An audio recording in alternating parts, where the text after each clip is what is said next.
안녕하세요. 별남입니다. 2년 전 몽골 바이크 여행 얘기를 할게요.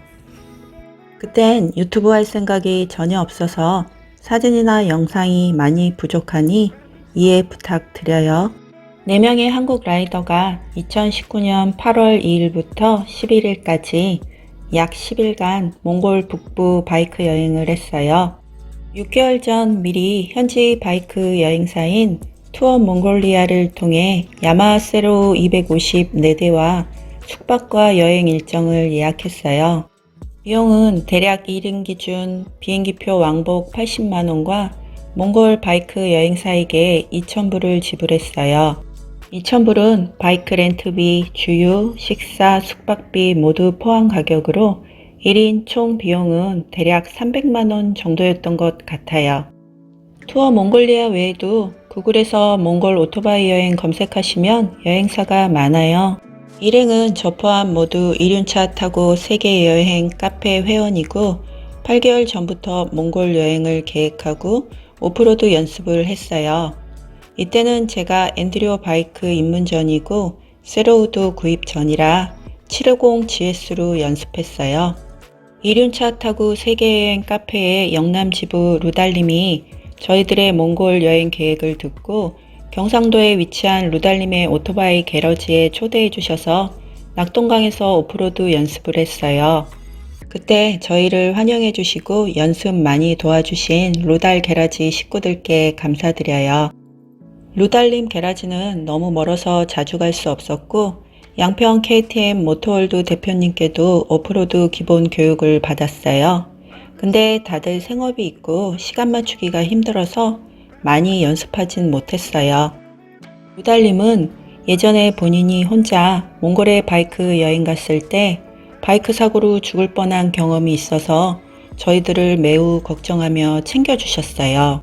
루달님 말씀에 의하면 멋진 몽골 대초원에 감격해서 고속으로 쏘다가 벙커를 만나 슬립하며 바이크가 루달님 몸 위로 떨어져 갈비가 부러지며 장기가 심하게 손상됐다고 해요.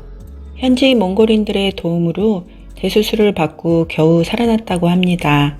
그런 얘기를 듣고 저는 하드부츠와 하드보호대 등 안전 장비를 구입했어요. 몽골은 대한민국에서 비행기로 약 3시간 50분 걸리고 시차는 1시간이에요. 징기스칸 공항에 도착해서 픽업 나온 바이크 여행사 직원의 차를 타고 수도 울란바토르의 호텔로 이동했어요. 울란바토르 도착하자마자 유심을 사서 핸드폰에 끼웠는데 시내에서는 인터넷이 느리긴 해도 그럭저럭 되는데 초원으로 가면 완전 먹통이에요. 투어의 첫날과 마지막 날은 울란바토르 시내 호텔에서 묵었는데 시내에는 한국의 7, 80년대 버스와 트럭이 다니고 승용차는 일제 도요타 차량이 많이 다니더라고요. 호텔 도착해서 이탓의 회원인 한국 라이더 2분을 만났는데 한 분은 한국에서 같이 바이크도 타고 캠핑하던 노가다 씨로 스쿠터로 유라시아 여행 중 몽골을 지나가다가 우리를 만나려고 호텔에 와 있었어요. 반갑게 인사 후 함께 저녁 식사를 했고 다음날 노가다이 씨는 자신의 여행 일정을 위해 떠났어요. 위 맵은 유라시아 여행 중이던 노가다이 씨가 통과한 몽골 남부 루트예요. 또 한 분은 노가다이 씨보다 먼저 GS를 타고 유라시아 여행을 떠났던 2인조인데 몽골에서 비 오는 날 이동하다가 한 명이 큰 사고가 나서 병원에 입원 중이라 결국 여행을 중단하고 한국으로 돌아갈 준비 중인 분이셨어요. 몽골 여행은 위쪽 홉스쿨, 아래쪽 고비 사막으로 크게 2개로 나뉘는데 몽골 현지 바이크 투어 사장 말로는 몽골을 제대로 여행하려면 적어도 한 달 정도 걸린다고 해요. 저희의 여행 코스는 울란바토르, 에드넷, 무릉, 홉스쿨, 샤인 이더 빌리지, 호르고와산, 챙커 온천, 울란바토르로 다시 돌아오는 코스였어요. 에드넷과 무릉은 대도시로 큰 슈퍼와 식당, 주유소가 있고 통신시설이 잘 되어 있어서 인터넷이 잘 터졌어요. 그래서 여기서 식사도 하고 필요한 것들도 사고 기름도 만땅 채우고 친구와 가족들에게 연락을 했어요. 홉스굴 호수는 몽골의 바다라 불리는 너무나 아름다운 호수이고, 샤인 이더 빌리지는 아주 깨끗하고 멋진 게르 숙박 마을이고, 챙코 온천은 작은 노천 온천이에요. 호르고어산은 국립공원으로 8,000년 전 폭발한 화산이에요. 참고로 2년 전 영상과 사진을 최근에 편집했기에 기억이 가물가물해서 지역명이나 루트 등 정확하지 않은 점 이해 부탁드려요. 무룡 시내를 빠져나와 작은 임시 시장 같은 곳에서 따뜻한 양고기 스프와 만두로 아침 식사를 하고 바이크를 타고 홉스굴 호수로 출발합니다. 비가 조금씩 내리기 시작해서 우비와 고무장갑을 끼고 달렸어요.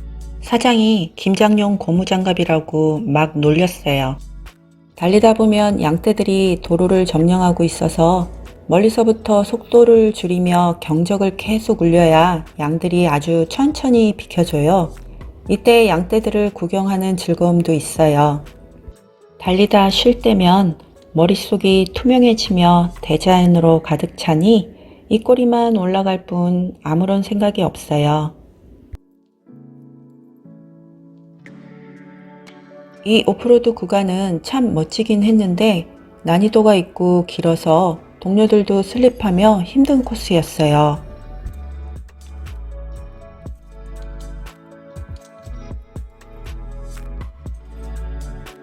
홉스굴 호수 진민로는 큰 돌과 진창이 많아 긴장하며 달렸는데 도착하니 너무나 아름다웠어요. 인간의 발자취가 닿지 않은 가장 아름답고 순수한 홉스굴 호수는 크기가 제주도 1.5배로 매우 커서 달의 중력의 영향을 받아 파도가 일어난다고 해요. 저녁 먹고 캠프파이어 좀 하다가 피곤해서 일찍 잠들었는데 아침에 사걱거리는 소리에 밖에 나가보니 말들이 풀을 뜯고 있었어요.